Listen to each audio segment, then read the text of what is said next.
Bonjour les amis, bonjour à tous, bienvenue dans une vision du Yiking. Nous sommes samedi, le jour du Yiking, qui, je le rappelle, est une voyance ancestrale chinoise qui se pratique avec 24 baguettes ou avec 3 pièces comme ceci.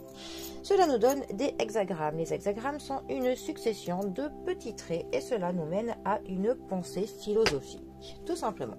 Mais ils en ont fait, pour mon plus grand bonheur, des cartes oracles. Alors, eh bien, pour ce samedi, nous allons philosopher sur la prudente affection.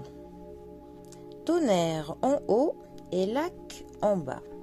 Alors, que va nous raconter cette prudente affection? Tonnerre en haut, lac en bas. L'affection est un élément important des relations intimes, mais elle doit être traitée avec prudence pour être à la fois satisfaisante et propice au respect de soi de chacun. Par exemple, l'amant secret d'une personne mariée ressentira un mélange confus de sentiments d'affection et d'insécurité. Les relations fondées par l'attirance personnelle, en particulier celles qui ne sont pas conventionnelles, exigent une attention particulière et une réserve prudente. Pour surmonter les difficultés et faire durer une relation, vous devez faire attention aux sentiments d'attirance extrême et rester conscient que la plupart des relations ne durent pas. Il y a une certaine ironie là-dedans, mais les personnes les plus heureuses sont celles qui ont ce qu'elles veulent et qui veulent ce qu'elles ont.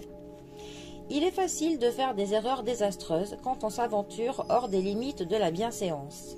Si vous affirmez trop ou si vous essayez de vous rendre indispensable, vous inviterez le malheur. Si vous hésitez entre suivre votre cœur ou suivre votre raison, laissez passer un peu de temps, et peut-être que la réponse vous apparaîtra d'elle-même.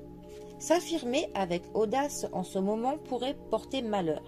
Alors n'essayez pas d'être trop créatif ou de trop attirer l'attention. En même temps, se laisser dériver son but peut être une erreur. Trouvez un équilibre à mi-chemin. Bon. Alors, le premier trait nous parle. Il peut s'agir d'une période d'accomplissement. Même si vous ne vous retrouvez pas avec un statut inférieur ou des rencontres plus limitées que ce que vous auriez souhaité. Si vous acceptez votre position et votre destin, vous pourrez découvrir de nouveaux secrets qui se cachaient sous votre nez et même vous sentir heureux dans ces circonstances. Le fait d'être à proximité du pouvoir est quelque chose qui doit être apprécié en soi. C'est peut-être le moment d'entreprendre quelque chose car la chance est avec vous. Le trait numéro 2. Ce trait indique qu'il n'y a pas de progrès en ce moment, mais tout devrait bien se passer à la fin. Même si vous vous sentez seul, restez fidèle à votre propre chemin pour l'instant. Faites preuve de patience et de bienveillance envers vous-même. Lorsque votre propre lumière brille de pureté, elle attire naturellement autrui. Le trait numéro 3.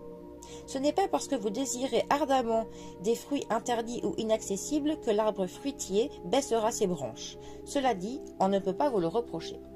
Trait numéro 4. La pureté de votre intention aide vos rêves à se réaliser. Évitez de manipuler ouvertement les autres lorsque vous recherchez leur affection ou leur soutien. Votre application sera récompensée par l'accomplissement de vos visions. Le trait numéro 5. Lorsqu'une personne hautement qualifiée accepte un poste humble avec courtoisie, la bonne fortune s'ensuit pour tout le monde. Tout comme une personne sage s'intéresse davantage au caractère qu'à l'argent ou à l'apparence, vous pouvez trouver de la valeur dans ce qui vous semble d'abord moins tape à l'œil ou plus ordinaire. L'épanouissement et la satisfaction sont la clé. Et le trait 6, le dernier trait. Le manque de respect et le cynisme tuent. La magie qui unit deux personnes dans une relation intime. Que vous soyez dans une relation à l'heure actuelle ou que vous l'envisagiez à l'avenir, une union de cœur ne fonctionne que lorsque les deux parties se soucient autant du bonheur de leur partenaire que du leur. Voilà, c'est comme je dis souvent, on ne peut pas aimer une autre personne si on ne s'aime pas assez soi-même. On ne peut pas donner à une personne si on ne sait pas accorder avant à soi-même ce qu'il faut. Et ça, c'est pareil pour tout. On ne peut pas accorder du temps aux autres si on ne s'accorde pas du temps pour soi-même. Voilà.